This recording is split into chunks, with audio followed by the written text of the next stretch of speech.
Yes, hello everyone. This is Daniel Giamario, and I'm here with Lizzie Moon, who's going to be assisting and dialoguing as part of our seminar today.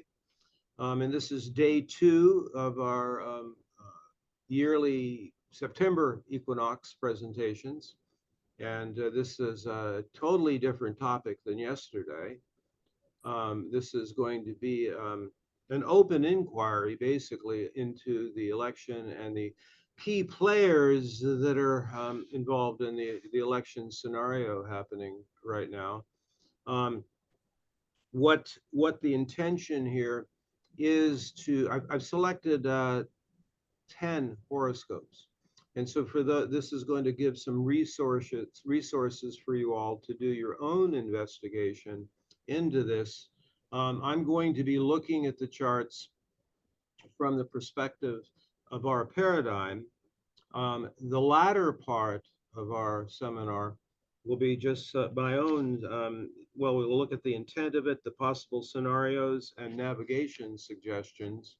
I will occasionally be weaving in some of my own opinions about all of this, but I'm not somebody who presents that as some form of dogma. I'm wanting to get you the information, and I'm more than willing to share what my own views on it are. But my own approach to all of this is to question everything, and then come to your own conclusions. So it's in that spirit that we're going to go through this today, and it's going to be a lot of information here. And I'm still like trying to digest and integrate a lot of it. And often for me, when I'm doing these seminars, I learn as much as anyone else when I'm, being able to talk about it and present it in this way. We are, of course, still in the window of the equinox. And depending on where you are, this evening's sunset is going to also be very close to where you can actually see the sun setting exactly due west. The morning would have been a little closer today for those in the West Coast or North America. It's completely different over here where I am. And of course, I'm speaking to you from the Philippines, and Lizzie is in Arizona. Rather than taking the time to find out where all the rest of you are, we won't. Because we have a lot of people on here today. Just to also to give you a sense of this, we're going to ask you all to mute until we open it up for discussion at the end. If there is any kind of you know, uh, you got to really let us know something while I'm sharing about this. Put it in the chat, and we'll take a look at that after we go through each section.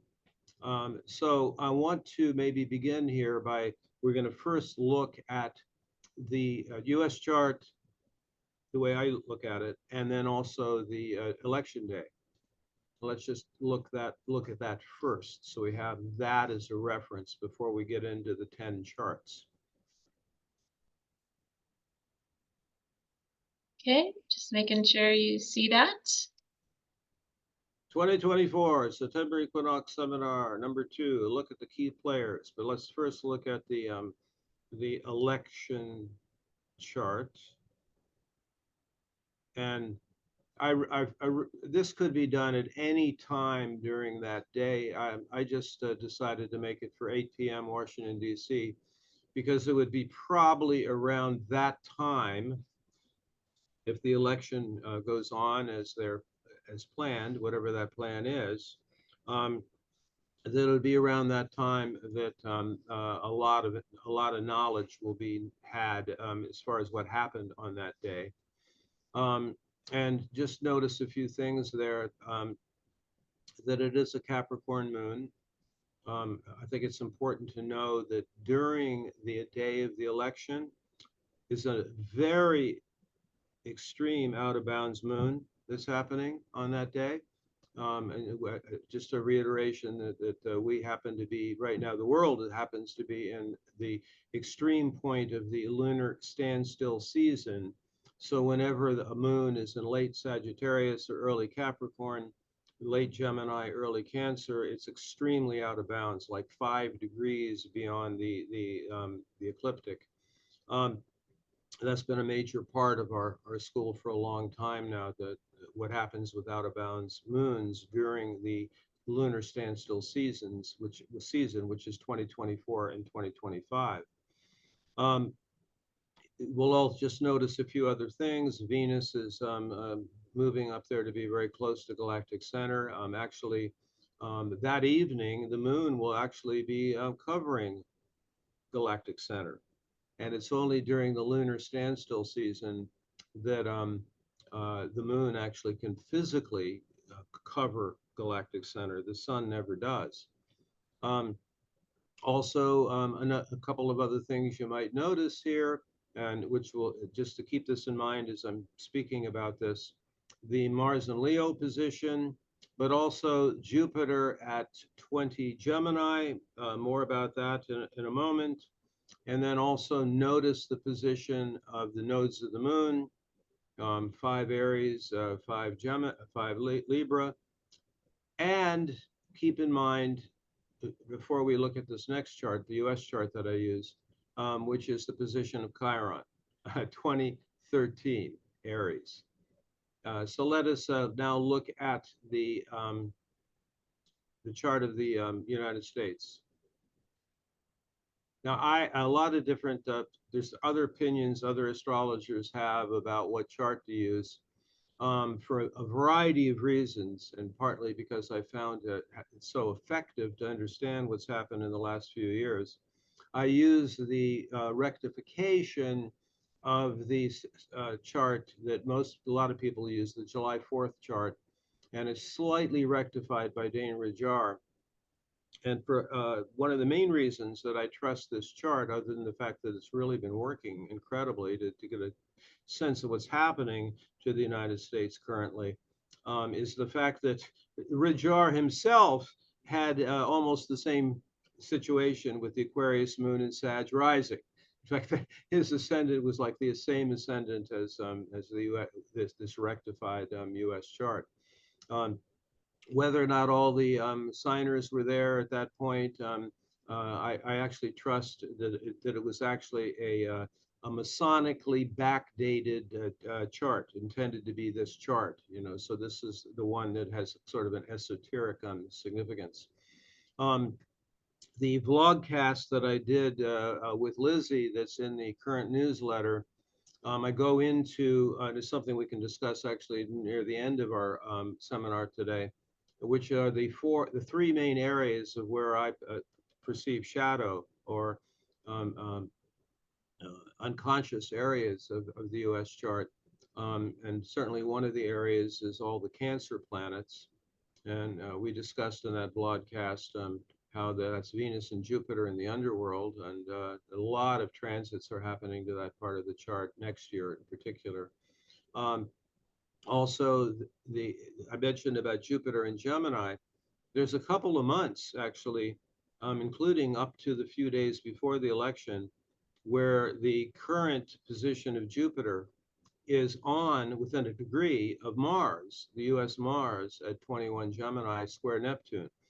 So the Jupiter transit is tremendously amplifying the Mars square Neptune. And I perceive the Mars and Gemini part of the chart as to be the situation that the founders warned against, but which the US kind of couldn't get out of, which is to having a duopoly, a two-party system. They warned against that, where you basically get two choices. Very difficult to have a third choice. I'll discuss more about that when we get to the latter part of our seminar. Also, you'll notice that the natal Chiron, US being in the 5th Chiron return, and that's almost precisely where Chiron is at on election day. 2008 natally, and 2013 on the day of the election, really close. And then I also still think that we're in the latter portion of the US Pluto return, because as you know, Pluto has dipped back into Capricorn.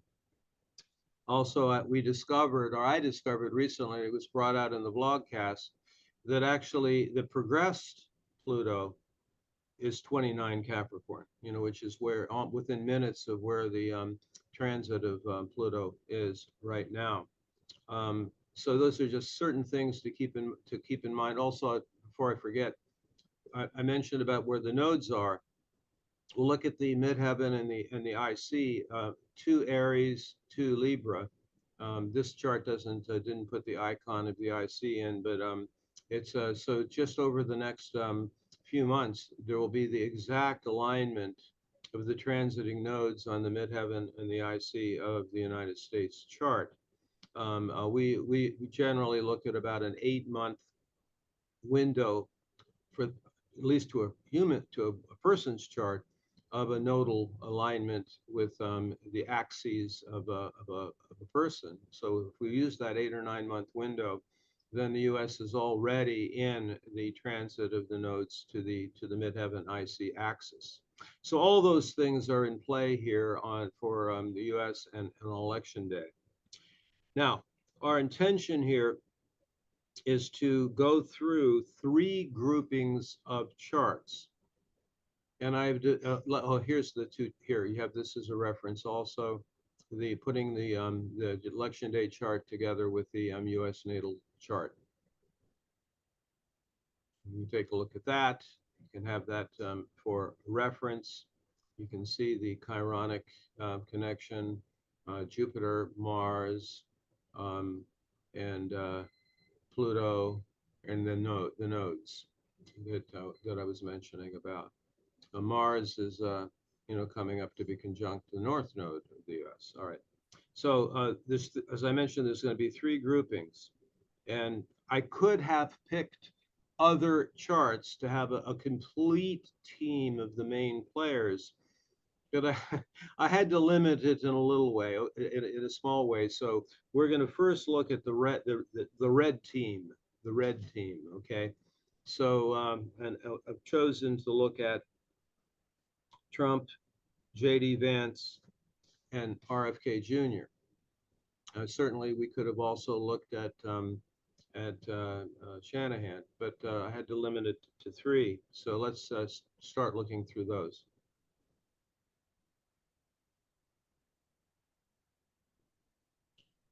Sorry. So here we have Donald J. Trump.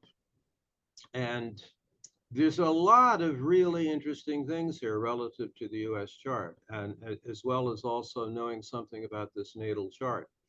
You can see there's the 3 planets in Cancer, particularly Mercury is real close to the positions on the U.S. chart. And clearly the Jupiter transit through Gemini is remarkable on its relative to the Gemini planets on Trump's chart. If we were going to use the techniques of our paradigm, we would look at this and say that the lineage of Donald Trump is the Leo job, South Node in the 5th house, the Leo job in the Sagittarius tribe. Now that actually represents a very dominant, a person who would be very dominant, kind of alpha version of an adventure explorer and a philosopher, interestingly. It actually does speak to a certain kind of consciousness or quester, kind of leading edge kind of thing from his lineage. However, then we look at the storyline for current life purpose. The Aquarius job, Leo, but now, certainly one of the most incredible signatures of Trump's chart, Mars in Leo, conjunct the ascendant in Leo. And it turns out that ascendant degree is the star Regulus when he was born. So that is the heart star of the Lion constellation. And anyone who's ever followed him, whatever your opinion on it is, later I will share my opinion on it, is that it's about as centered on self version of a horoscope anybody could have. These are all like Mars. A man's Mars position is the version of the masculine he came in to embody, or to try to embody, Leo, which tends to be the same as his Leo ascendant. And then the fact that Gemini happens to be his sun sign, which is where Jupiter transits are happening here, and with the North Node, it certainly does speak to what, if anybody has followed his life, he goes back and forth. You know, he used to be a Democrat, now he's a Republican. Changes his views. He's kind of a very much of a shapeshifter, if you ask me. So this fairly amazing signatures there, and in fact, the other aspects we'll look at later about how it connects with some of the other charts. But I just wanted to look at this first, so you can see exactly what the makeup here is. One of the things that some of you may notice also is, other than the Jupiter transit, currently Uranus is transiting the midheaven. Now, I don't know about the rest of you, but certainly the last couple of months has been unexpected, unpredictable, unknowable events of extreme novelty that have changed the course of his right livelihood path. You know, so I mean that's definitely an individual who has been at the effect of once in a lifetime, really, a transit of Uranus to his midheaven. So we have Jupiter and Uranus as dominant, really dominant factors here. That Uranian transit is also squaring his Mars and Leo. You know, so that we could say there's been a lot of unexpected events that has happened in the course of his current election campaign. All right. So now let's look at the next one.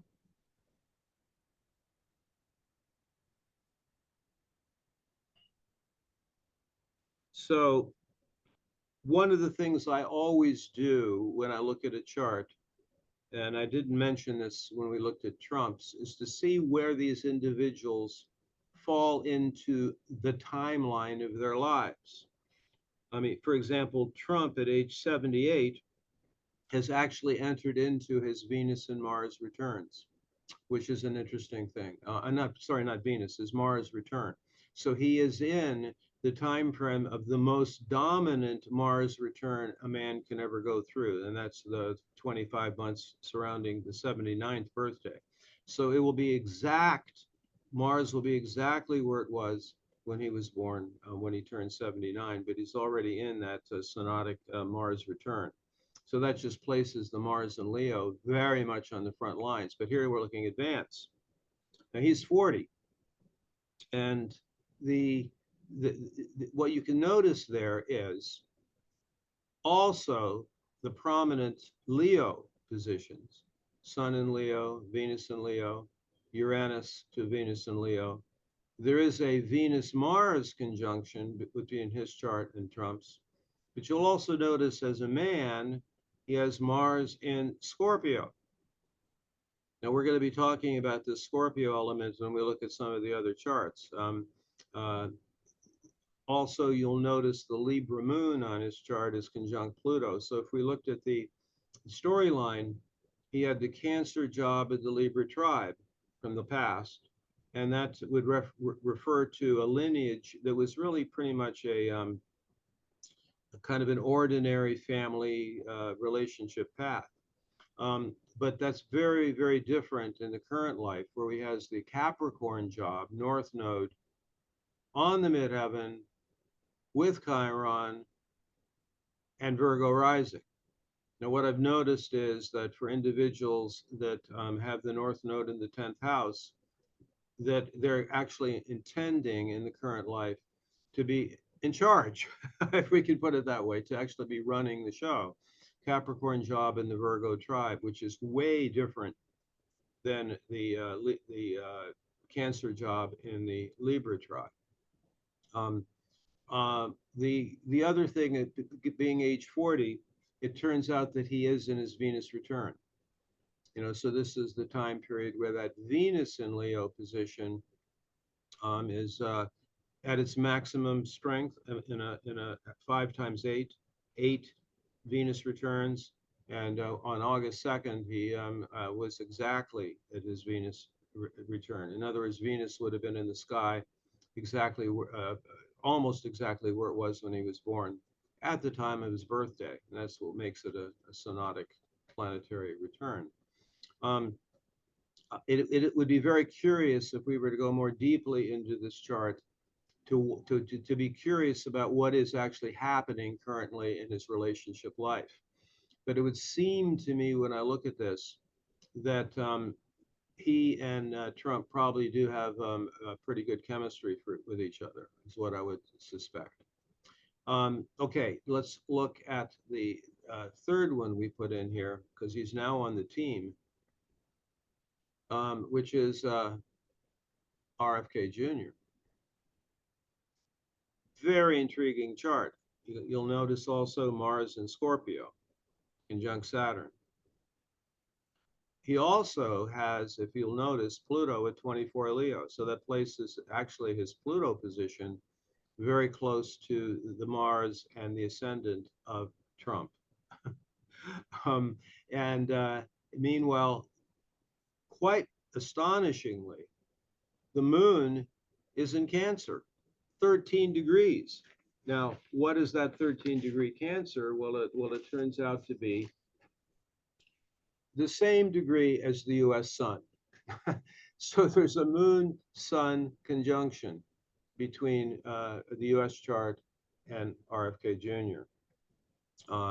And what we also notice is that going forward, since you all probably know Jupiter will be moving into Cancer next year, so Jupiter goes over those Cancer planets on the US chart, but will also go over the Moon, Uranus, and South Node positions on Kennedy's chart.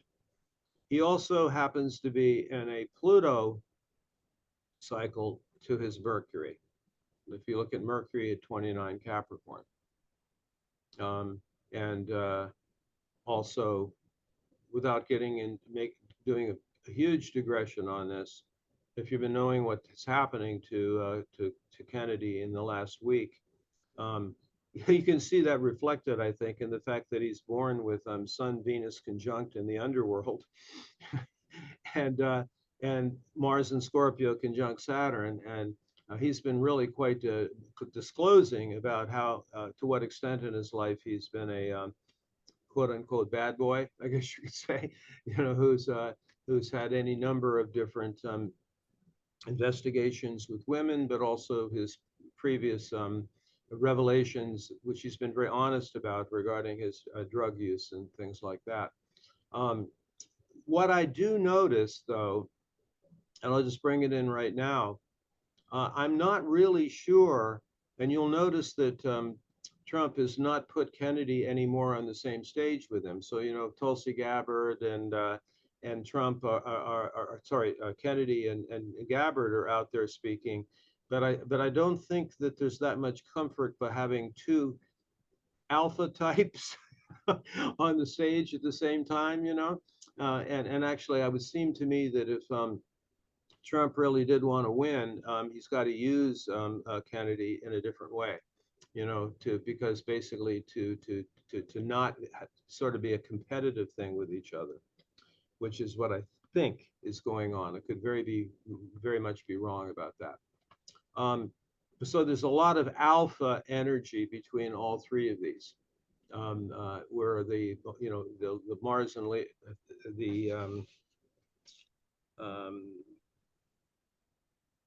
all three of the charts, RFK and Vance and Trump, are also very alpha types in so many ways. Okay, so those are those three. That's what I'm referring to as the blue team. I'm sorry, the red team. Yes. You see, the bifurcation and the duality is so incredible. You keep thinking of Kennedy as being blue, but now he's red. So it's so evident in the U.S. chart itself about the duopoly, and the fact red becomes blue, blue becomes red, and so on. Okay, let's now look at the other team.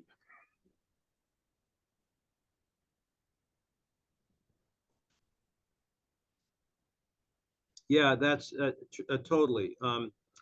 Kennedy, I'm sorry I missed that. Indeed, Kennedy is in his Jupiter return, and that's an extremely important thing to remember. Let's go back to that for a moment, if you can, Lizzie. I did intend to bring that up. So many things to bring in. Yeah, exact Jupiter return that's taking place, and that's certainly always very helpful to be in a Jupiter return. And there is also then, as I mentioned before, the alignment really between Trump's chart and Kennedy's in that Gemini area. So that in some ways there's a great deal of logic that they would come together. I'm just really concerned about them both being, Leo, both being Leo rising, and then that contrast that can happen with the Mars and Scorpio position and two Leo risings. I wish they could be a team actually in a different way. All right, so move forward.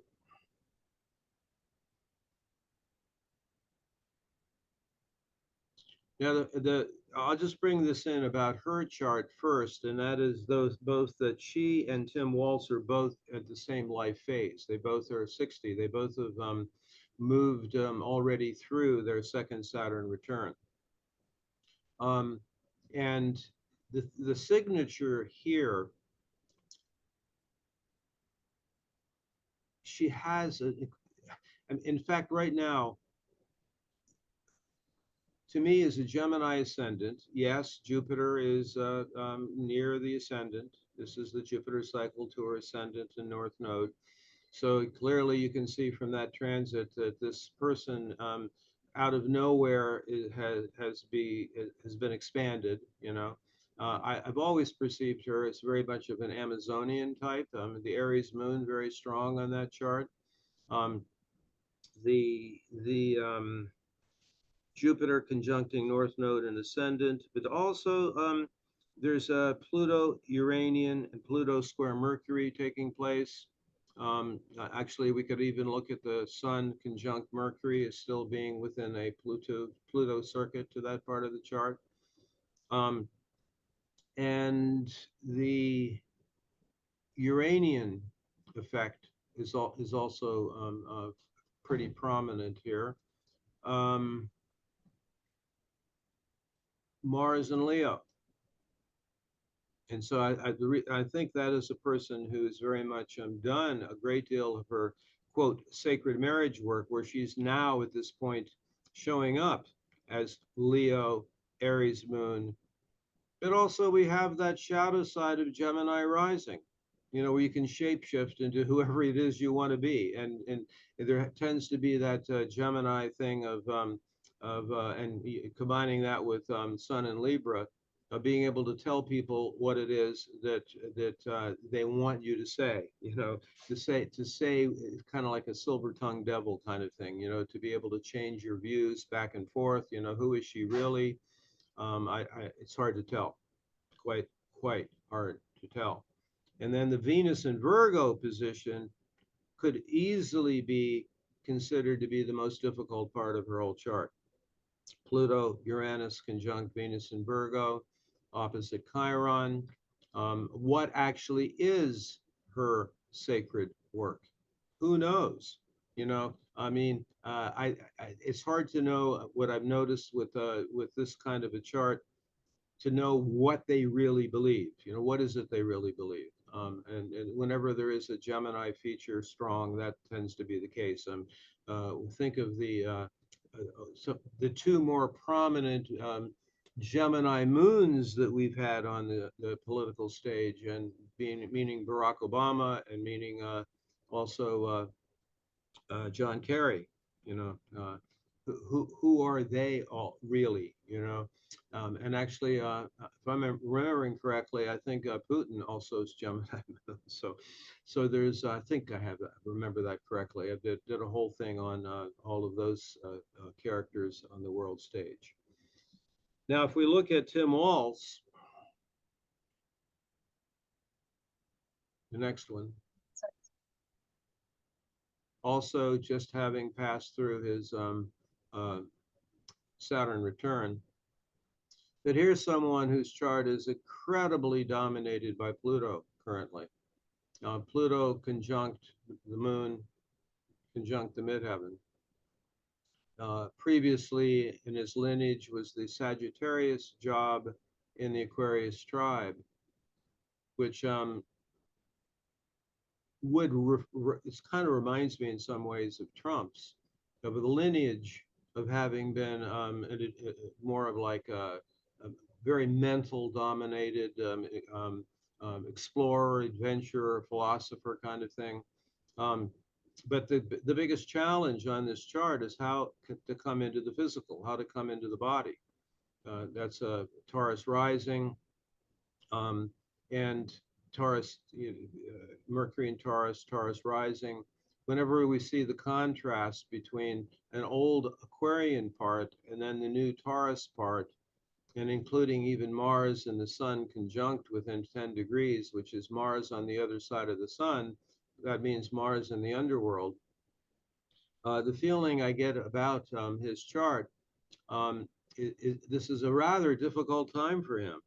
And that I don't know that much about him, but the impression that I get when I see him, when I watch him, is that he tries to present himself as a more of a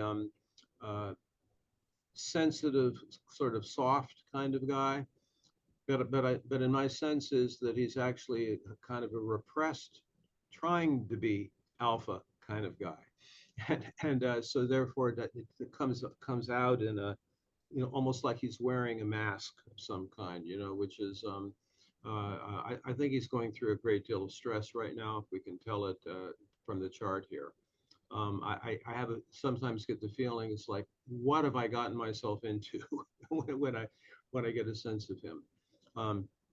Anyway, that's about as best I can do on that. It's just that I do find it interesting that there is that also an Aries connection.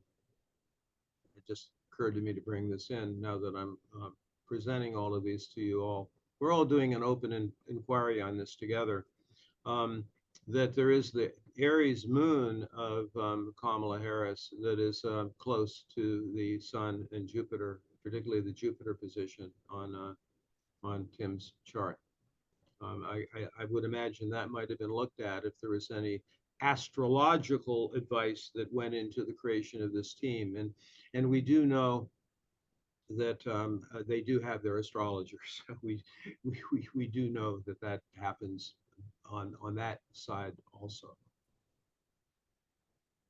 But this is the current life storyline, Gemini job in the Taurus tribe with Venus and Gemini. So I mean, it's hard to tell also where this person is really coming from, in my opinion. There is also the Pluto Uranus conjunction, which reminds me the connection there, the Pluto Uranus, which is in Virgo, which is real close to Kamala's Venus complex in the same area, with Chiron opposite there. Okay, and so I decided to also put in Joe Biden, who is technically still president. There's a lot of speculation out there that people have talked about what could be an October surprise, and there's so many different things that could happen. But if we didn't talk about playing a major war card, the October surprise that many are speculating on is that Biden will resign so that Kamala Harris will be already president before the election, which that's being floated out there right now. Now look at this chart. I mean, it's very difficult not to have some degree. I mean, if this was one of my clients, it would be very hard to not have some compassion here. If you look at what's happening to that clumping of Scorpio planets. Sun, Venus conjunct in Scorpio with major Uranian thing going on there. And yeah, I saw something in the news earlier today. He went into his first, for the first time the entire year, he had a meeting with his cabinet. And the very first thing he did is he turned the meeting over to his wife. So his wife was actually running the cabinet meeting. And well, one can look and see who's actually been managing Joe for a while. It's certainly his wife, Jill. But I would say it's quite also understandable based upon his cycles. And he's between age 81 and 82. He'll be 82 just after the election. That he is in fact going to have his Jupiter return next year, but one wonders whether Joe would have been able to make it to his Jupiter return actually. So it seems pretty clear that he was not intended here to run for president again. In fact, I suspect that he won't even be president by the time of the election. That's just a sense I have about it. And then you can get a deeper sense of his chart: Taurus moon, Pluto square the moon. From his lineage, it was the Cancer job in the Taurus tribe. And what we do know about him is his extreme loyalty to his crime family, right? And it's quite a materialistic horoscope in a lot of ways. And then we have the Capricorn job in the Sag tribe. And then, it's very hard for him to let go of the prominence and the power that he had for so long. The Capricorn job in the Sag tribe. But I think the Sagittarian explorer, adventure, philosopher element of him has long since left. And he's just wrapped up in, like, what do I do? Notice there's another Mars in Scorpio. Kennedy, Mars in Scorpio. A lot of that scorpionic energy that shows up in a lot of the charts we're going to be looking at. So I just started to throw this in here too, because certainly it's part of the what's going on with the the blue side of the players. Okay.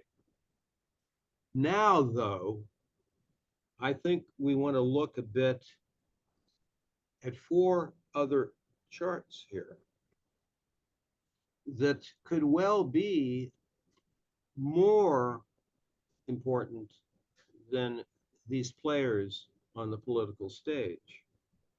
And it actually brings up then this whole thesis that I'm presenting here with the Gemini Mars on the US chart. Who's red, who's blue, but does that even matter? So the first one we're going to look at is Peter Thiel, who, along with Elon Musk, were the what so-called PayPal mafia. And then Peter Thiel has gone on to being the developer of Palantir. And that is, of course, the military project which surveys, surveillance everyone. I mean, really, really Silicon Valley high-tech person. And if you don't know about Palantir, I would suggest that you would investigate that. And this is the person who is the power behind the scene, in my opinion, of the red team. If it wasn't for Thiel's money, there would be no J.D. Vance winning his Senate election. It's because of his influence that Trump and Vance are every bit as anyone else in the political establishment right now who want to have the surveillance state and digital money and the whole plan of how to keep the fiat money system going in the United States, but also the surveillance thing is the thing that concerns me the most. Well, look at this chart. Aries job in the Capricorn tribe, Capricorn moon, South node in the first house. Oh yeah, he is the sun in Libra, but the Libra signature is certainly not the main thing that is represented here. That Capricorn moon, he's already been passed through his Pluto cycle to that, and Mars in Sag, which is very much connected to the Trump chart, and also to the rise of the Sag rising of the United States.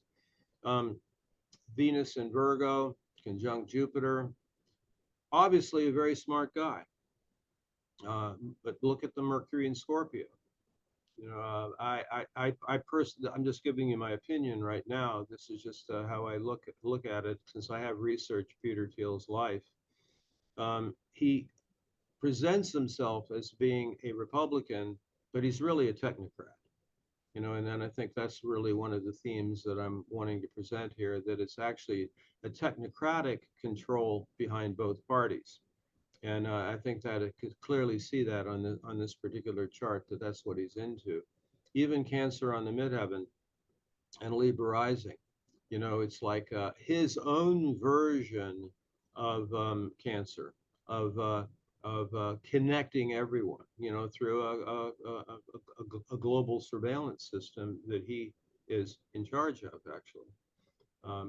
But it doesn't get any better when we look at this next one, Eric Schmidt, who is basically considers himself to be a Democrat. He's the former CEO, the person who runs Google. And he has been the main AI advisor to the Biden administration. And he and Thiel essentially have the same views, So how interesting that we have these two dominant big tech guys. One of them says he's a Democrat, one of them says he's a Republican, but they actually have the same objectives. And here we have the Scorpio job in the Taurus tribe for current life purpose. Cancer moon in resonant polarity with Thiel's Capricorn moon. And there's that Pluto at 24 Leo that connects with a lot of the Leo positions in the charts we looked at on the red team. I think it's a tremendously well set out plan, actually, for the technocrats to have both of these guys that really are pulling the strings as far as the development of a national full spectrum dominance of surveillance and digital, which is of course the Silicon Valley in league with the huge big tech industry of Israel. I mean, there's the connections between Schmidt and Thiel with Israel are also well known and researched. Plus, we have the Mars in Gemini. There we have another Gemini signature, where you basically, if you ever heard his talks, he tells people what they want to hear. But meanwhile, you can look at that chart and see what they're really up to, in my opinion. I'm just giving you my commentary on it as we go through, but question everything and come to your own conclusions. I don't trust either one of them. Let me put it to you that way. But then the next one that I think we really need to watch even more carefully, because he's been running the economic policy of the US for quite some time now. And this is, of course, the CEO of BlackRock, Larry Fink, who has actually a couple of years ago, his view of how the economic system of the US should work was was then taken on by the banks. So the Federal Reserve is totally on board with his view of what should happen. And look at this. We have yet another incredibly strong kind of horoscope. There's that Mars in Capricorn with a Taurus moon, Sun in Scorpio. Yeah, and it's a Cancer rising, which we did a seminar yesterday where one of the main themes of that was looking at how the sign of Cancer, the mystery school of Cancer, how we can revision it for global providing of nourishment. And I think he probably believes that the way to provide nourishment to the whole world is by having one technocrat boss system, and the whole globalist plan, quite in league with the views of the WEF and United Nations. In fact, what's happening, in fact, right now in this equinox window is the big meeting at the United Nations to create United Nations 2.0, which would then give the WHO and the UN essentially dictatorship. I hope the US, there's a lot of pushback, more in the US right now than in other countries, in order to not give up the sovereignty to those bodies. But then again, in the background, already the sovereignty has been given over to BlackRock. And BlackRock has its hands in all the political parties in Silicon Valley. Larry Fink is to be watched, to be known about, I guess you could say. And there's also the Sagittarian connections here. And then again, we have that Pluto and Leo situation that we've talked about before. Larry Fink is basically in strong cycles. I mean, Jupiter conjunct Venus. Saturn is hang on, I think I wrote this down wrong. His natal chart is Pluto square the moon. Pluto square the moon, which I think is makes the guy, really, really stubborn and into the Iranian. Oh yes, it was the Iranian cycle that I made notes on here. That it's Uranus on the moon square Pluto. I get it's a strong signature for sure. But I think there is some chance that some pushback against the overall plan here can happen. And the 26 governors of states have said they're not going to go along with the ceding of sovereignty to the United Nations. And some states are like abandoning their BlackRock investments too. I hope that catches fire. I think it is possibly catching fire right now. But these people need to be tracked and looked at, even more so than, in my opinion, than the presidential candidates that are kind of like at a lower level of the game. And then last but not least, we have Elon Musk, the cool billionaire that is allegedly going to being invited, that if Trump wins, to be on his cabinet. Well, he, of course, is part of the PayPal mafia, pretty close, with the plans of Peter Thiel. And he's also the #1 defense contractor in the world right now. I mean, he made his money not through his brilliant inventions, but because of his the contracts that he has with the military. He also has no problem cooing other countries. I can always remember years ago when they were trying to overthrow the Bolivian government. He sends out this tweet: "We can coup anyone we want."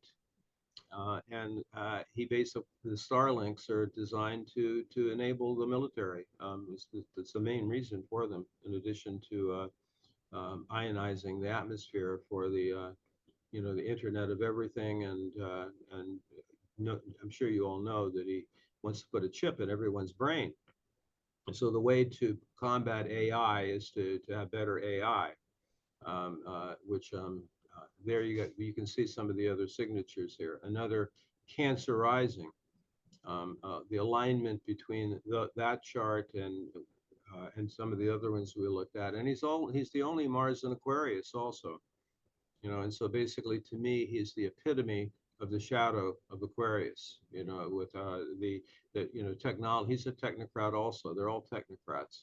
Um, so I'm doubtful that there's anything good to happen, that the free speech advocate, right? But basically, there's just as many people canceled and shadow banned on X as there is on the original platform. And I know, so I'm very suspicious of the hero worship that's happening here. In fact, I would actually warn people for any kind of hero worship for any of these people. They're all playing a part, and you can actually see it in the charts how they are in fact doing that.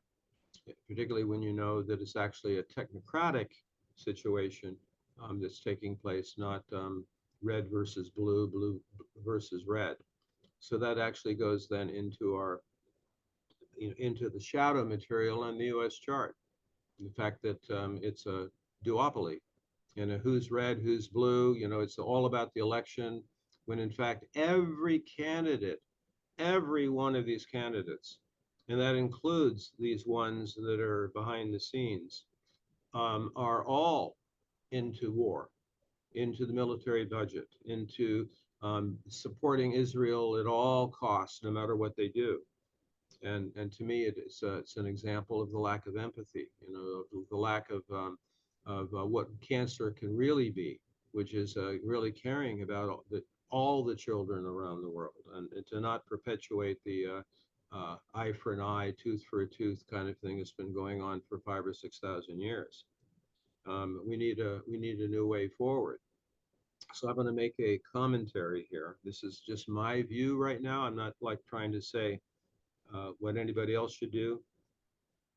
I don't think the United States or Britain or most of the EU countries or Canada or Australia or New Zealand really have a democracy as long as there's not the validity of casting a vote that says none of the above.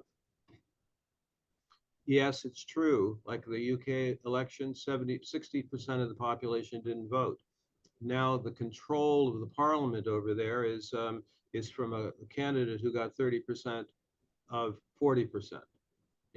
And the U.S. ballot does not have none of the above or I abstain. So people just don't participate, and so basically you just have a situation of a duopoly. The third parties don't even matter. It's got to be one or the other. And as I've tried to share here in looking at the charts, and there's different ways of looking at it. I mean, you can actually do just a mundane level view of it, and as far as I can see, if you were going to say which candidate would win, there's reasons to look at the transits and say it could be either one of them.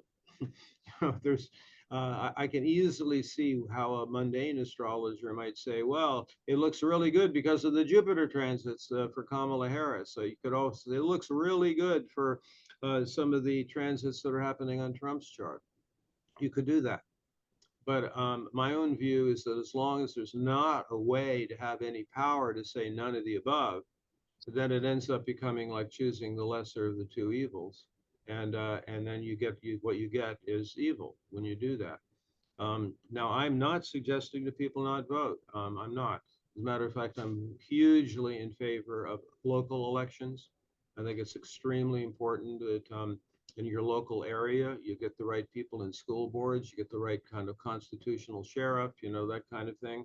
So I'm not saying don't vote, but be aware of what's really going on here. And I've seen this all the way back to the killing of Kennedy, and because I will soon be 76, so I've seen this whole thing develop since the mid 60s, and it's been a very carefully crafted plan in order to keep America divided. when in fact the United States is potentially the one place in the world, because of the states' rights, to be able to choose not to go along with the globalist plan here. Um, the globalist plan is couched in idealistic terms, but it's actually just a complete takeover of the technocrats, which was set up in the 1930s. They just didn't really have the technology for it. Now with mass surveillance and with the ionization of the atmosphere, and with the way in which the ability to target individuals, to create censorship from the top. It's a situation where, in my opinion, and I'm just going to go along with what it is that my colleague Dale O'Brien said, that when you have Chiron and Aries, you don't, it's not about fighting against, it's taking the strength to say, I do not comply. That would be the leading edge of the new Aries. It's a way of transforming Aries into the strength of non-compliance, as opposed to the eye for an eye. We let you, if our guy wins, if our hero wins and the other one loses, that somehow it's going to be any different. You have seen all the charts now, and I want to see, I don't see any, I'm not actually even seeing anything in the chat. No, there's a couple of comments. So do you want to go on to some of the connections that we have listed and the other aspects of the US chart, or do you want to open it up for? Yeah, well, there's so many things, including ones that I have certainly missed here, in an attempt to see the interaction between three groups of individuals, and the connection with the US chart and with the election chart and the transits they're all in. So let's have a discussion and see whether what I've missed, because I did want this to be an open inquiry, and to get other thoughts about all of this. Okay, yeah, we did have Marianne Ellen was asking, what about Kennedy's Jupiter? And so let me, I did mention about that, and that I'd forgotten to bring that in. If you want to bring his chart back yes, up. I will. I mean, basically, that's really one of the more wonderful things that could be looked at. So let's say if Kennedy was actually the candidate, the Jupiter return is quite prominent, quite dominant, and of course that's very real close to the U.S. and Mars position, which as we mentioned, is that long cycle of Jupiter at its station retrograde point on the U.S. Mars. Also, if we projected this into the future, the Jupiter transit to the moon, and as I mentioned, that Kennedy's moon is the U.S. sun. Notwithstanding what has really turned a lot of people off to his candidacy, which was his Zionist stance, that was, if anything, was to the right of Trump and Biden, is the thing that's a puzzle to me. I mean, for me personally, I have a couple of red lines. You know, one is the support of genocides, and then number two, what he was saying about how to save the U.S. economy, which has to do with the bringing the cryptos into the fiat money, and then having that be the smart, what do they call it, CDC. the alternative to the digital money, which is a Federal Reserve version of digital money, which he supports along with Trump on that, actually, unfortunately. But those are the elements that, but still, I mean, if I had to choose somebody that at least for my heart, that I would prefer, it would certainly be him. I kind of was hoping he would, you know, form a third party. If he has some influence over Trump, that would be great. But I think that he's lockstep regarding the Zionist thing and the Israel connections, and also with the plan for the digital money and surveillance. So at least he's calling out the geoengineering, and obviously his health policies. Although I just certainly wish he would have just come out more strongly, like rather than say, well, I'm in favor of, they just have to be good vaccines, when in fact there's anybody who knows the truth about what vaccines are really done to the population is him, but somebody's telling him he can't talk about it. I mean, certainly not on the same stage with Trump. But there's a great deal to like about him being in a Jupiter return, and I hope he has enough strength in order to make his contribution. And as I said, there's actually very clear connections on his chart with the US chart. And then so he's also had Chiron in his midheaven, and he's having some hard cycles with his Mercury position and the situation with Venus in the underworld. So it's a mixed bag of stuff there. So let's see. Yeah, Mike said, so thank you, Daniel, for the nightmares I'll have tonight. And he also says, I will vote, actually knowing I'll be picking, in my opinion, the lesser of two evils. At least that's what I have now, thought I was going to, or what I have thought I was going to do. Now, not so sure about that thought process. I think you just made question everything. It's really challenging when there is not the option of having non-compliance or abstaining or saying none of the above makes any difference. That's the problem with the democracy, not to speak of the founding fathers saying we don't want a democracy, we want a constitutional republic. Well, if you're 100 miles from the U.S. border, the Constitution isn't even a fact. Is not even in effect. I mean, that's just a lot of people don't know that, but that is in fact the situation with the Homeland Department of Homeland Security. So I'm not saying don't vote. I'm just be aware that we're really not in a democracy, and that even if you believe in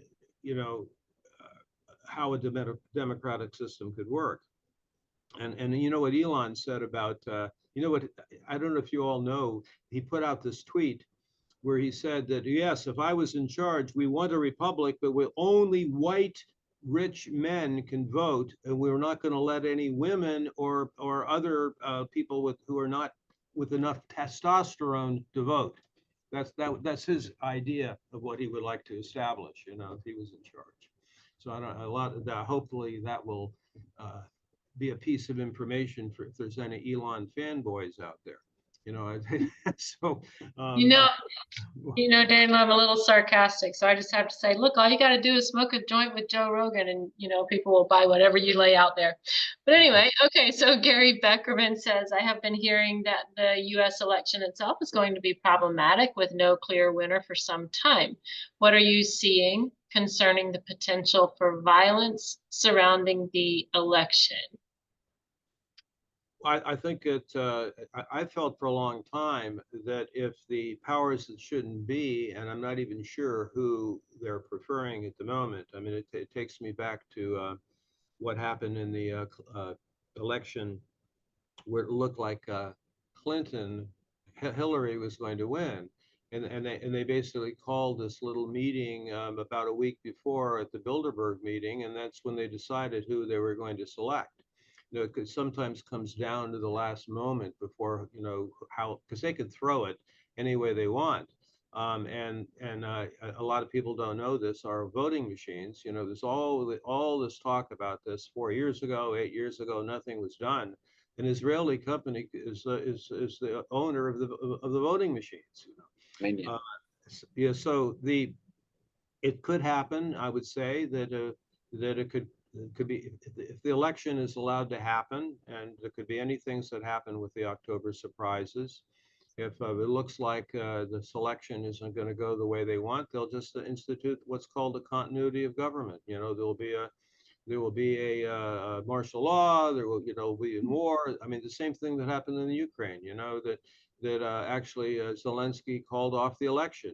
So he's actually not president anymore there, but he's like a dictator there. Same thing that can happen in the U.S. if they institute the continuity of government with a martial law, or just being in a war situation, a war footing. But if the election happens, yeah, I think it'll be a chaos, whichever side ends up winning. The other side is not going to like it, and that's the problem with the bifurcation. Where people are so fixated on their hero or their party or their candidate that it's very difficult to see the bigger picture that's actually taking place. Yeah, I'm just noticing, Gail. Yeah, that was my ultimate disappointment with Kennedy. He's waffling about vaccines, then saying it'd be okay if they were made safer. Total BS. And he knows better than it's. I just get the feeling that somehow he's not. He's been told you can't bring it up, particularly not around Trump, who still believes that he's the father of from Warp Speed and the vaccines. I mean, anyway. Yeah, I'm seeing other comments about that. Gary says, are you seeing anything that suggests that SCOTUS will determine who becomes president?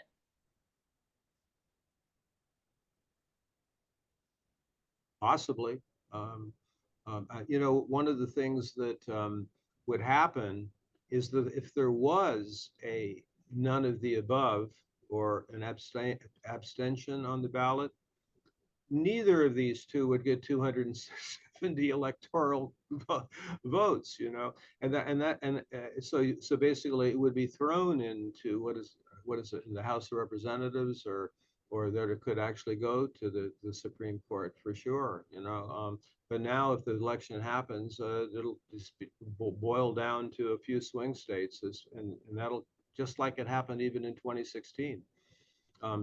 That very close to the end, and then you just manipulate things at the end, and the person that is selected becomes president. Back and forth, back and forth. You can look back at the elections all the way back to Nixon, where it was happening like that.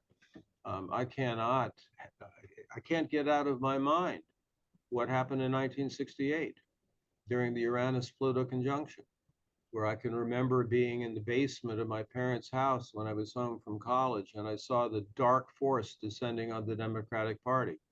And it's been controlled. The last president of the United States that was really an independent president was Kennedy. And there's a huge amount of information out there if you're wanting to look at that. So it's actually back and forth, just to keep the whole duopoly, two-party system. Red becomes blue, blue becomes red. It's just really weird. I mean, but you can tell it from the chart, the U.S. chart, in all these different candidates, that the neocons that used to be running the Republican Party are now lockstep with Kamala. It's just it's like you can't help but have as my wife likes to say, it's almost funny. You have to have a sardonic humor about it, that and then you have the people like Gabbard and Kennedy that are over on the Trump team, so how do you keep straight, who is who at this point? Well, hopefully the answer to it, at least for me, and I'm giving you my opinion on this, is that it's because it's neither side that has anything to do with it. It's the technocrats that are behind the scene pulling the strings. And the same thing is true in the other countries. If you follow British politics, it's unbelievable. It's even clearer over there.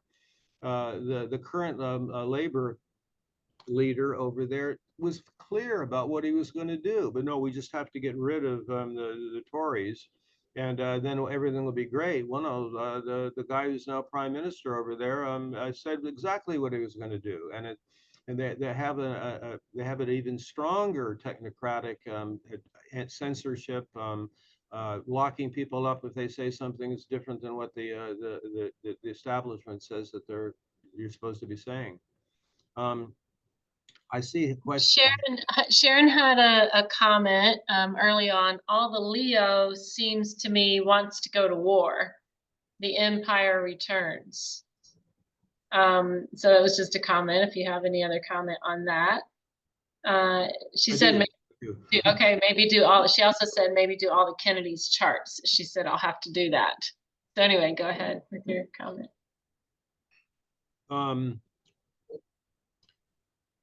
My opinion on this is there's like two, if you're looking at the so-called powers that shouldn't be, there are two different versions. There's the WEF Silicon Valley team who believes you don't have to go to war because basically they're lockstep in establishing world government that is using the China model. I mean, in fact, giving the technology to China was part of a plan in order to have that. They'll do it there first, and then they'll have it around the rest of the world. They don't need that. But the other faction, CIA, neocons, whatever, they want the war as the way to create the chaos to establish the control grid. So it's like two different factions that want the same goal. You know, there's a lot of people that say, oh, we need the BRICS, we need Russia, oh, Russia good, you know, or whatever. That's also a distraction because actually the BRICS nations want to establish the exact same control grid. They're following the same dictates from the WHO. So it's you got to look and see who's actually the puppet masters, I guess you could say. Yeah, and so therefore the thing happening between the different powers. I mean,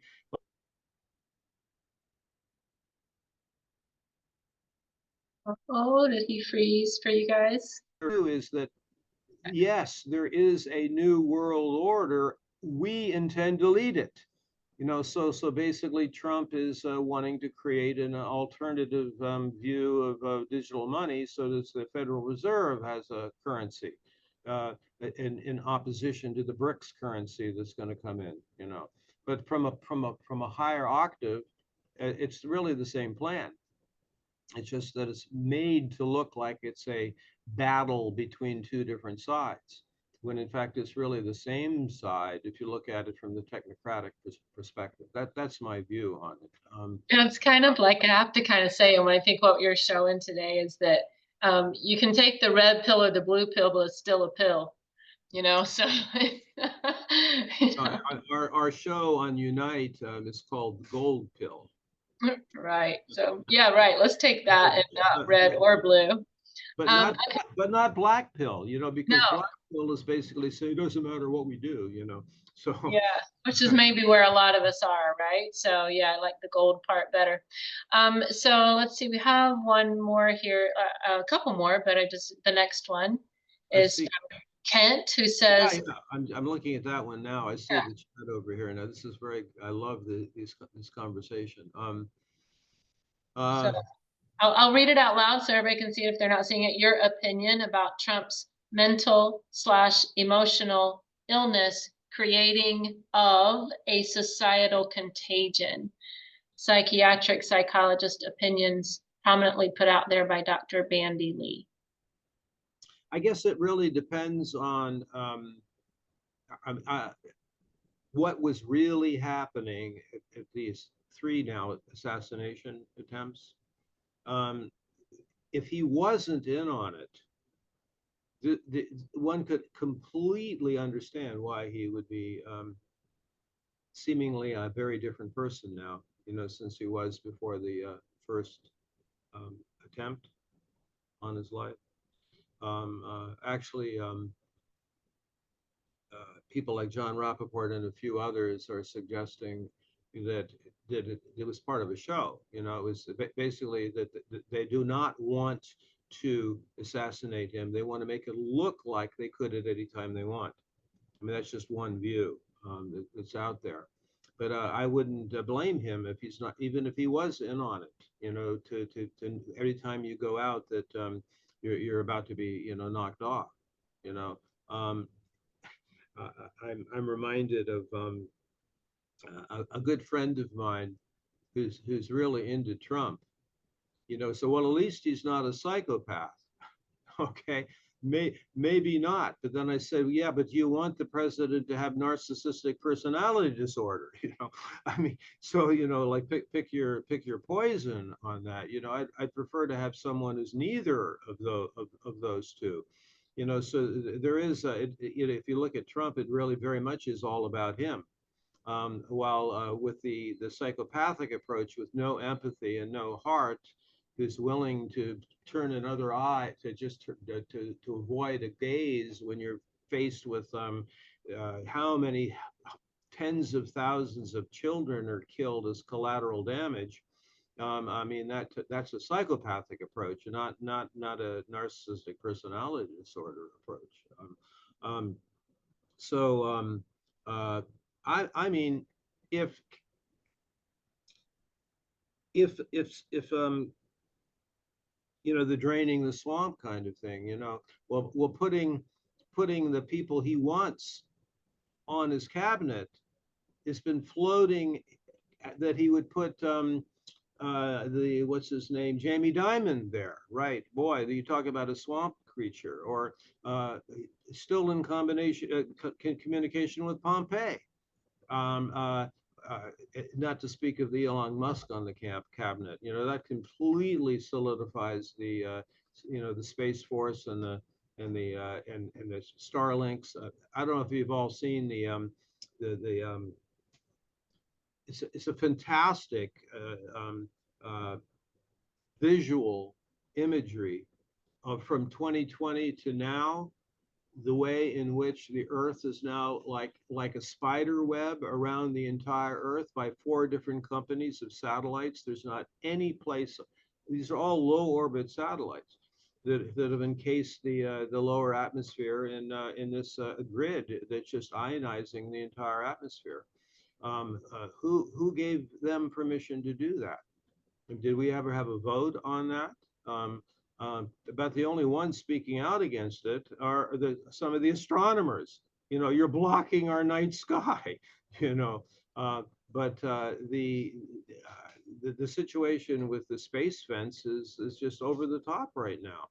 I'm actually more concerned about that kind of stuff. But if we've got Trump or any of them, they're all in favor of that. So. Let's see. Yeah, Gail has a couple more comments there. Jupiter on Yes, the Gail. US Mars, yeah. She says Jupiter on the US Mars square Neptune. So emphasizes that point, maybe what you were talking about at the time. So Gail, you might can unmute if you have want to just chat. So nothing unites the people like a common enemy that they go to war against. I think that seems like Gail, what did you want to say, Gail? Sorry. that seems like such common sense if they want to unite the country, and it seems like there's going to be a war between the red and the blue people, the J6ers and stuff. You know, they just create a shock of some sort and unite the people around going to war. Well, the comment there, I think it has to go back to what was brought up before, something to do with Trump's mental state. But so I don't really think they would want to assassinate Trump really before the election. I mean, because essentially that, if the ones that are pulling the strings do not want a civil war first, okay, because essentially if he was killed now, it would actually be, it would actually spark that. What we haven't even discussed is the influx of those coming across the borders. And you know, the only difference between the two campaigns is that Trump wants to put in a digital fence, which means that everyone gets tracked even more. And now, of course, Kamala, Gemini trickster, you know, like, well, I'm in favor of the wall now. You know, I mean, it's just it's almost funny. But the fact is, you could spark the continuity of government anytime you wanted just by having U.S. gangs start battling the influx of the different gangs that are coming across the border. That would be so easy to spark at any point. And those things are almost happening in Chicago right now.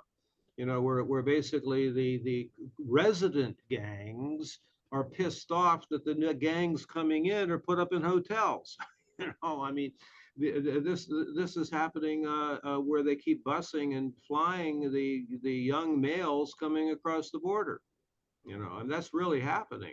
And it used to be that Kennedy would go down to the border, and he talked about that. I don't hear him talking about that much now. Although, you know, what he is saying in his talks is not really being presented in the mainstream media at this point. You know, so there's any number of things that could happen to near the time of the election. And I need to keep pointing out here, the election day is extreme out of bounds moon.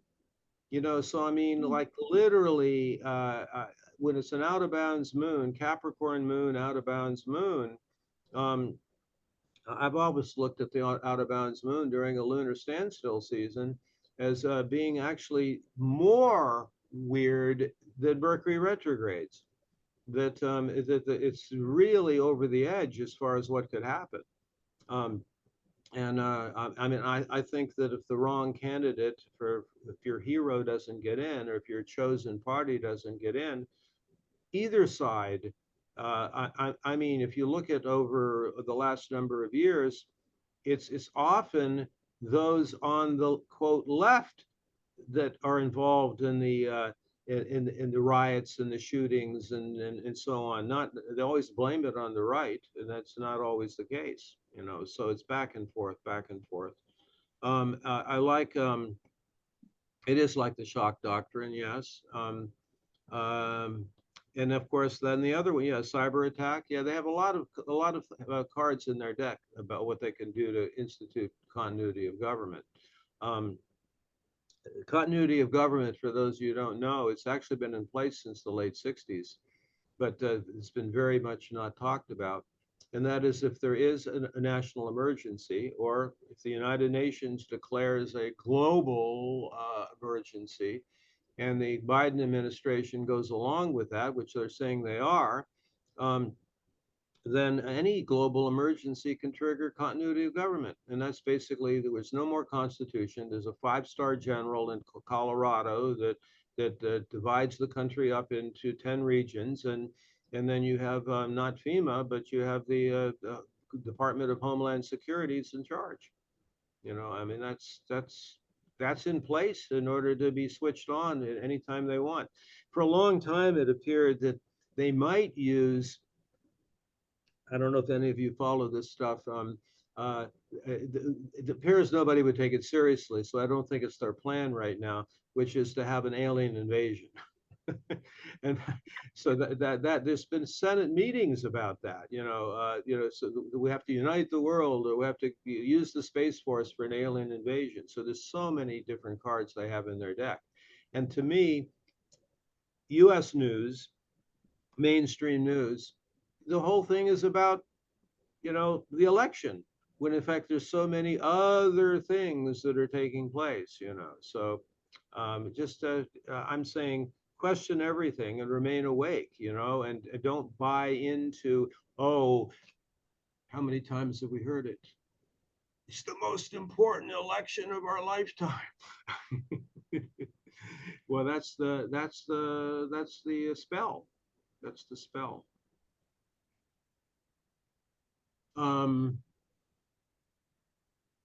I like this. Mike says, Mike's been making some good comments. You touched on this earlier about the powers to be possibly very close to the election will decide who is put in. Yeah. Yeah, I completely agree with this. This is true, and I believe this is true. Then it seems to me that if we do not have a legitimate third party, then we people will, yeah, it's not we the people, no, because it's not, as long as there's not a choice against the duopoly, then it's not a, particularly, you know, so many people have just avoid doing the election anyway. But that doesn't do any good except allow the, what's this comment? It's like one of the penalties for refusing to participate in politics is that you end up being governed by your inferiors. That's what Plato said. But then again, if you don't, if there's no power in a third option, then you're faced with them doing whatever they want, you know. So that's why, to me, I follow Dale O'Brien's, you know, just choose with strength to not comply. Of course, also the other option is, which I believe is the case, is that we have to set up an alternative culture. You know, the thousands of nurses and doctors that decided to resign their positions, the alternative practitioners, the stores or whatever, the ones, the people who decided not to. We just need to network and to create a parallel culture. And there's enough awake people out there to be able to do that. Probably whatever happens in this next couple of months is going to actually accelerate that, right? You know. Yes, and just to, you know, many other talks that you've had and what's happening is the Kali Yuga and the shift and all of that. And it is an acceleration and expansion and a recapitulation, and we're all here for it. And, you know, I don't know, our prayers and our connections and our attempts to create something different is actually really effective right now. I mean, you know, we're seeing that in our own lives. So I see some, you know, nightmares tonight and sheesh, Oh you yeah. know, Oh, ionization, but you know, there's also, hey, the possibility this doesn't happen and the plans don't go through, and you know, you know, Uranus is still in play, and there could be, you know, things completely unpredictable happen that, you know, yeah. isn't all doom and gloom. I mean, I'm the light bringer here, I guess, but you know, it's I've been shy for a good number of years in quote making predictions because of the fact I just want to have all the cards on the table and say, here's what's in play, and don't you know, don't be in denial about any of this. I've felt that the whole prediction game is now subject to quantum mechanics. You know, that so I've seen so many okay, there'll be an earthquake on this day, or there, you know, or there's going to be this or that. So there's going to, and the more you put your attention on it, it changes to something else. You know, I mean, that's the subjectivity situation of quantum mechanics. You know, so I love it when some psychic makes some dramatic negative prediction and people put their attention on it, and that's the best way to have it not happen, actually. But then, having said that, and I've been accused over the years of being, oh, Daniel, you're just too negative. You know? Well, we are a three world school. That is, be aware of the celestial. All is well, the universe is unfolding as it should. Be aware of the underworld, the shadow material.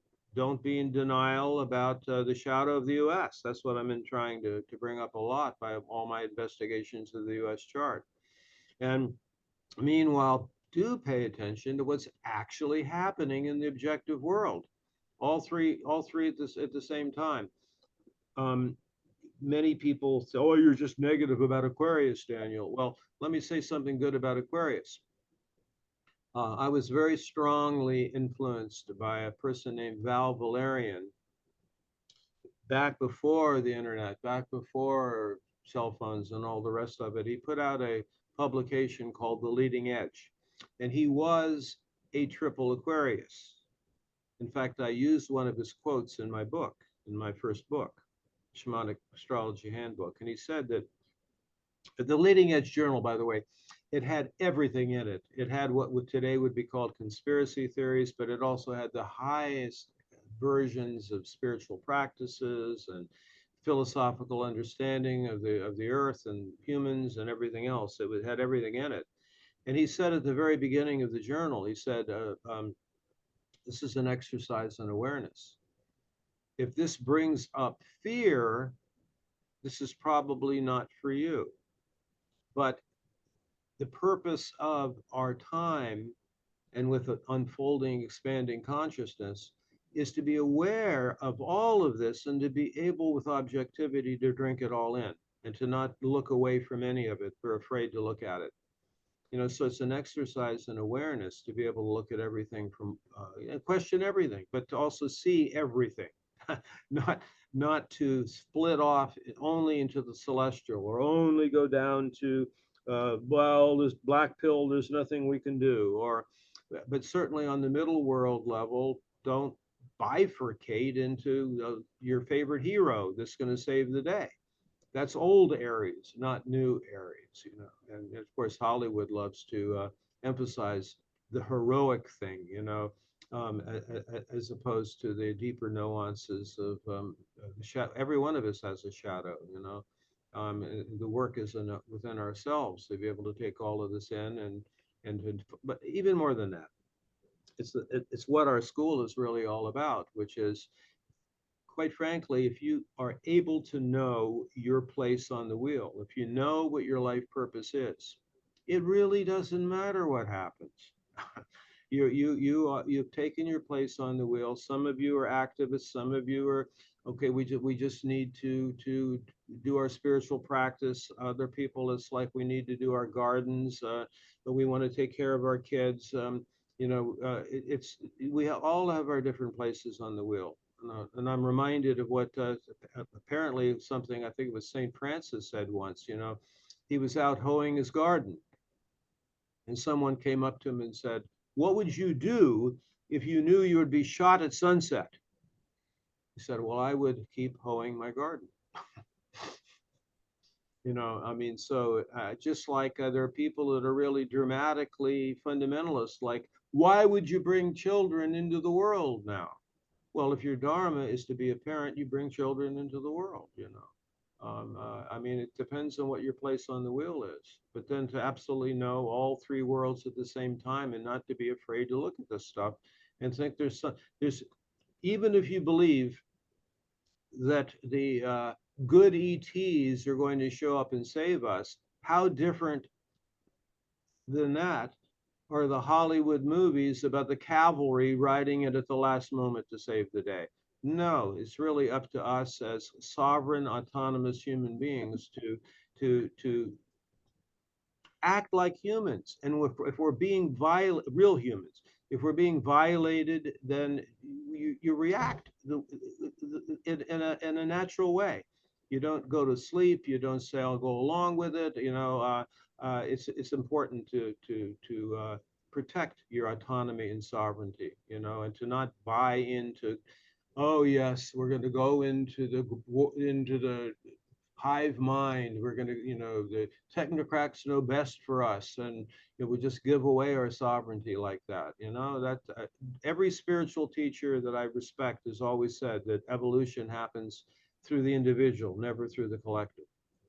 So anyway, just ranting there for a moment. Let's see if there's any. That's By wonderful. the way, I'm really grateful to be able to have a school and individuals that are interested in this to be able to have a conversation like this, to look at this stuff, not with judgment, but with awareness. And I know there's probably people listening to this that might be just, I used to always say, if this invokes screams of outrage, fine. I would just like to spark deeper inquiry into all of these kinds of things.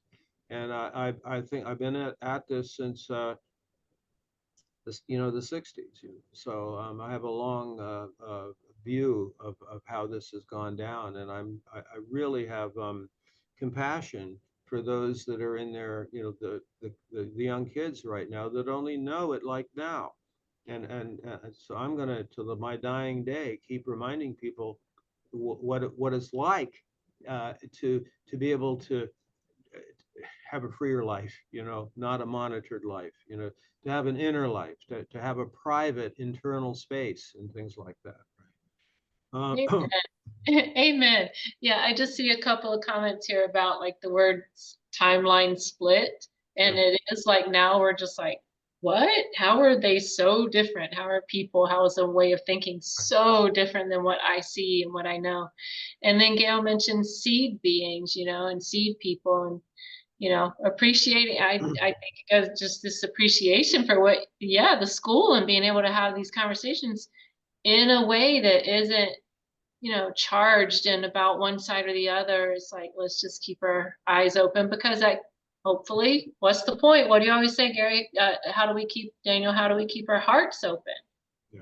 during this time? And, if we don't see, and hear what there is, like the truth of the three worlds, then, how do we do that? We're closing off part of it, right? Yeah, So, it reminds me to say that in the teachings associated with what happens in Kali Yuga, the end of Kali Yuga, that the seers over 2,000 years ago indicated that to keep your heart open in Kali Yuga is far more remarkable than to have your heart open in Sat Yuga, because everybody did. So that if you're able to have your heart open in a dense time, in a materialistic time, in a time of involution, at a time of density, that's a huge thing. That is something to be valued hugely. I'm reminded of a workshop I attended about 25 years ago at the Lama Foundation in New Mexico. And it was presented by two people who were born on the same day, same year, Daniel Ellsberg and Baba Ram Das. And they were both presenting this workshop. And the name of the workshop was How Do You Keep Your Heart Open in Hell? And what they did in the workshop, they would run videos of nuclear bombs going off. And then you would be doing meditation and be doing mantra at the same time as you're taking it in. How to keep your heart open in hell. Now, if you don't know who I'm talking about, Ram Dass, one of the great spiritual teachers, and Daniel Ellsberg, who was the whistleblower and a very politically oriented person who exposed the US's nefarious actions in the Vietnam War. And so they both, same day, same year, presenting together that thesis, and we are, that's where we are. I mean, anything could happen. At this very moment, there could be the beginning of a conventional nuclear war. It could happen. Anything really could happen. We need to be prepared from an underworld perspective, a middle world perspective, and then also from a celestial perspective that we don't know what great mystery has in mind, but we have to have the trust that and there's a Neptune influence happening now too, that we do have an open door here to receiving guidance from Christos Sophia, from the universal love, Ananda energy coming from Creator. That is available, and more so now, really, at a time of contrast. The thing about the timeline split is that there will be those that will choose to go into the metaverse, that will go into the matrix, that will go into the hive mind.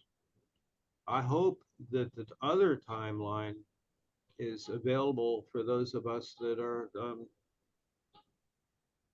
human beings with all four elements, thinking function, feeling function, sensation function, intuitive function, and are also connected to the ether, to the plasma, to the orgone, to the chi. So that's what a full human being is. So that's what my prayer is, and I'm really thankful to have a group of people who can have this conversation. It's really beautiful. Let's see what else here. And if you have all that, for those that are more practicing astrologers, please take advantage of the resources here. I do suggest, if you want to get a further background on this, is that there's the vlogcast that Lizzie and I did on the more details about the all the stuff happening on the U.S. chart.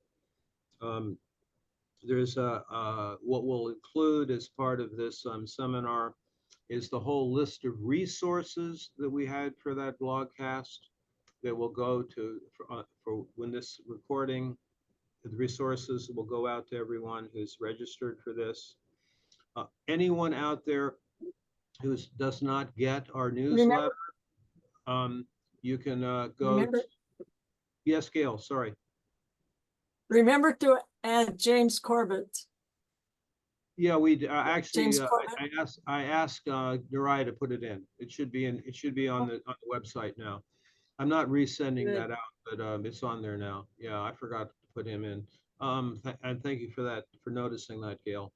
So what I'm saying is that if you don't get our newsletter, go to the turningoftheages.com website and just put in your email, and you'll get our twice monthly at a new moon and full moon newsletter.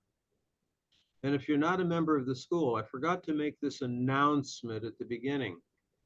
This seminar, this September Equinox series of seminars includes a free gift to all of our graduate members, all of our premium members, all of our lifetime members, a gift to be able to gift anyone you choose of a 3-month gift membership.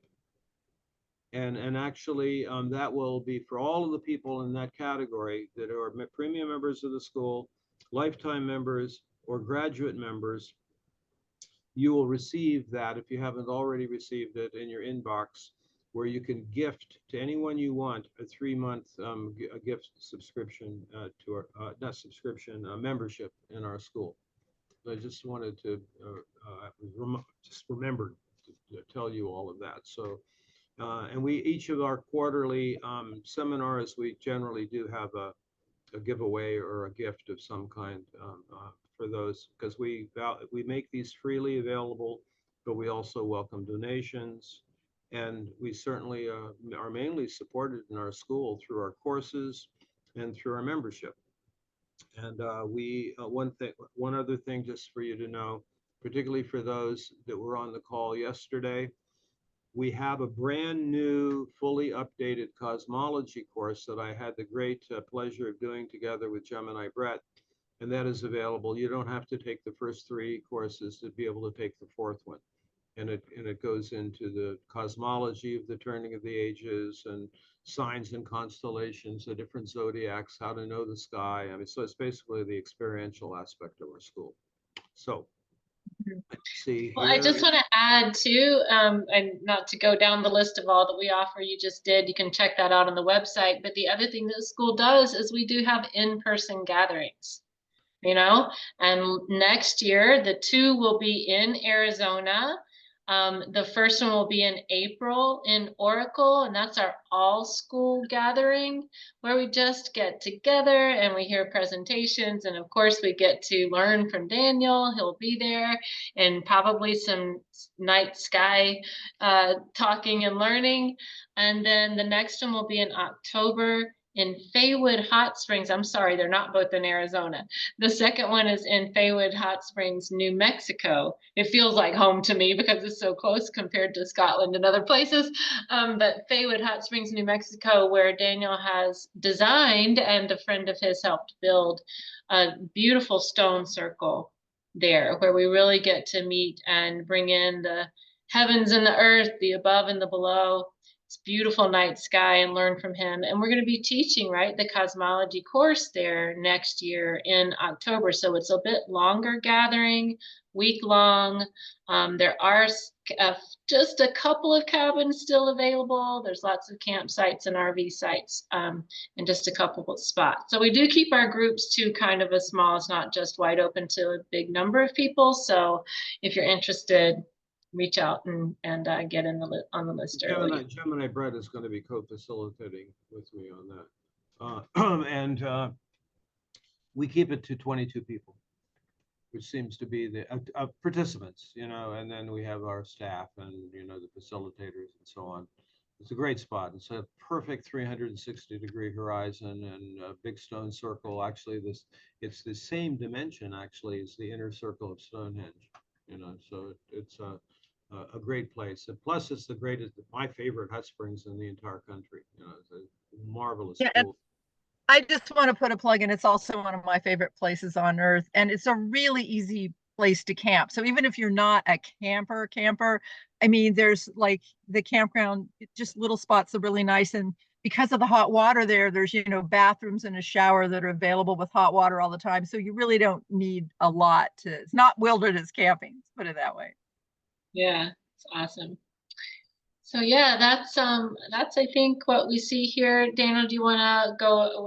We're open. There's so much to discuss about I everything. know, no, I think we better close it at this point. We've gone now beyond an hour and a half, but we've done some little extra here. Thank you, Edmund. It's not October. It was October last year. Thank you. I'll let somebody else do the announcing next time. So yes, it's September next year, not October in Baywood. Thanks. And, oh, there is one more announcement, which is the next month's special topic seminar. We're actually going to be doing an extra seminar on men, what men are going through here at this particular time period. So we're trying to bring more men into the school. I'm really happy to see some here on this call today, and it'll be dealing with what's going on with men at this time period in history at the turning of the ages.